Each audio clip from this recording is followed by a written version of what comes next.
The Cattle of the Sun God. In the small hours of the third watch, when stars that shone out in the first dusk of evening had gone down to their setting, a giant wind blew from heaven, and clouds driven by Zeus shrouded land and sea in a night of storm.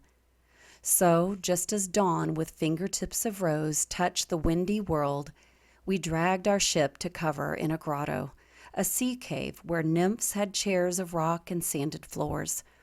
I mustered all the crew and said, "Old shipmates, our stores are in the ship's hold, food and drink.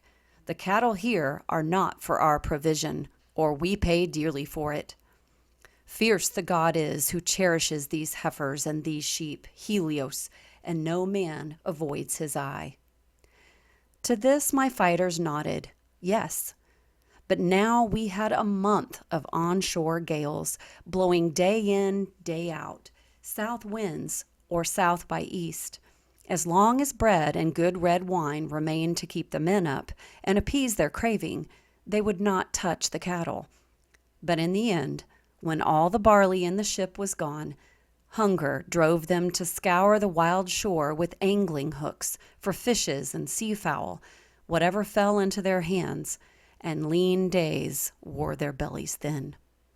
The storms continued, so one day I withdrew to the interior to pray the gods in solitude, for hope that one might show me some way of salvation. Slipping away, I struck across the island to a sheltered spot out of the driving gale. I washed my hands there and made supplication to the gods who own Olympus, all the gods. But they, for answer, only closed my eyes under slow drops of sleep. Now on the shore, Eurylochus made his insidious plea. "Comrades," he said, "you've gone through everything. Listen to what I say. All deaths are hateful to us, mortal wretches, but famine is the most pitiful, the worst end that a man can come to. Will you fight it? Come, we'll cut out the noblest of these cattle for sacrifice to the gods who own the sky.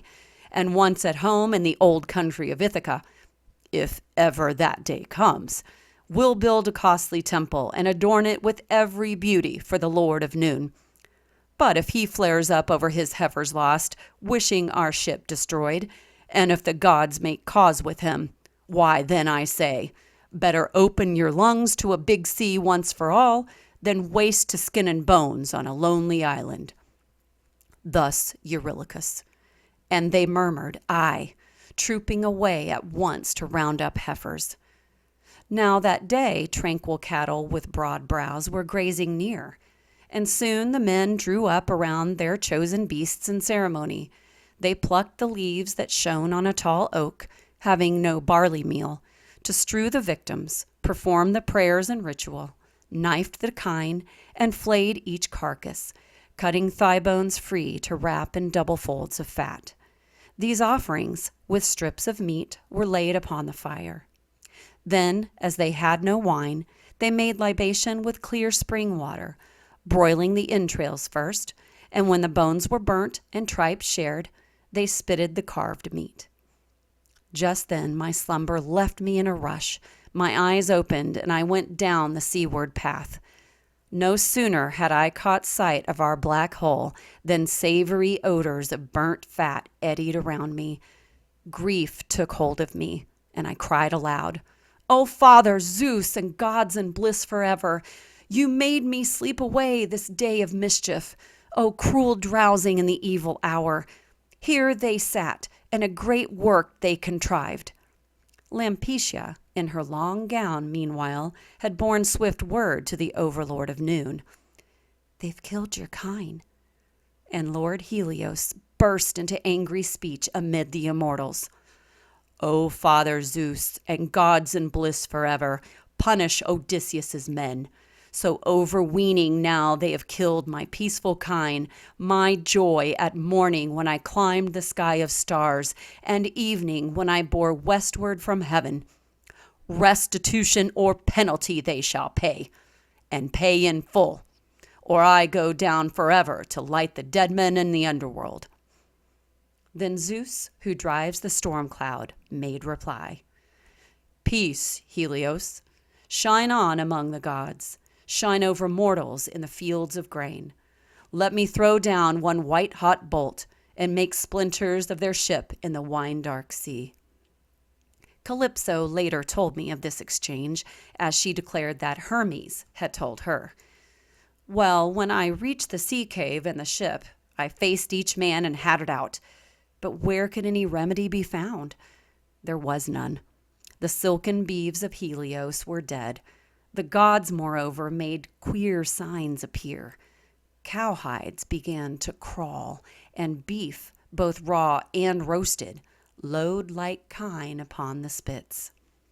Now 6 full days my gallant crew could feast upon the prime beef they had marked for slaughter from Helios's herd, and Zeus, the son of Cronos, added one fine morning. All the gales had ceased, blown out, and with an offshore breeze we launched again, stepping the mast and sail to make for the open sea. Astern of us the island coastline faded, and no land showed anywhere, but only sea and heaven, when Zeus Cronion piled a thunderhead above the ship, while gloom spread on the ocean. We held our course, but briefly.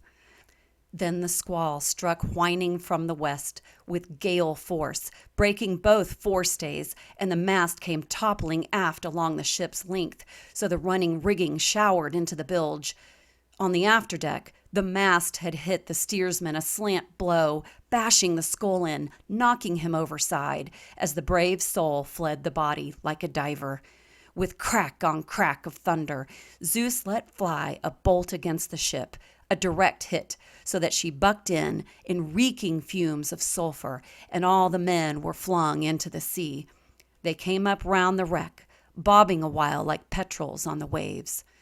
No more seafaring homeward for these, no sweet day of return.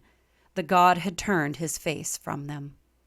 I clambered fore and aft my hulk until a comber split her, keel from ribs, and the big timber floated free. The mast, too, broke away. A backstay floated dangling from it, stout rawhide rope, and I used this for lashing mast and keel together. These I straddled, riding the frightful storm.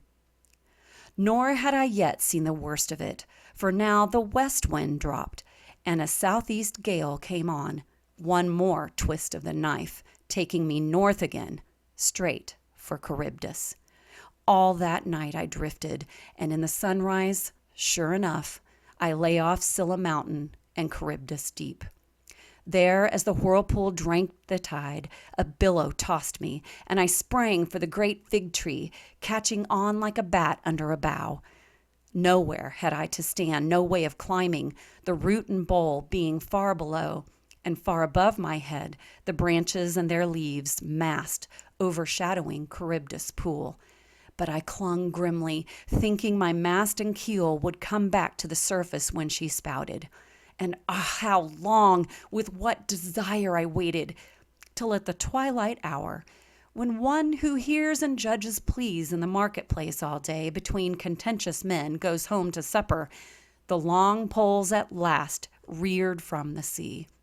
Now I let go with hands and feet, plunging straight into the foam beside the timbers, pulled astride, and rowed hard with my hands to pass by Scylla. Never could I have passed her, had not the Father of gods and men this time kept me from her eyes. Once through the strait, 9 days I drifted in the open sea before I made shore, buoyed up by the gods upon Ogygia Isle. The dangerous nymph Calypso lives and sings there in her beauty, and she received me, loved me. But why tell you the same tale I told last night in hall to you and to your lady? Those adventures made a long evening, and I do not hold with a tiresome repetition of a story.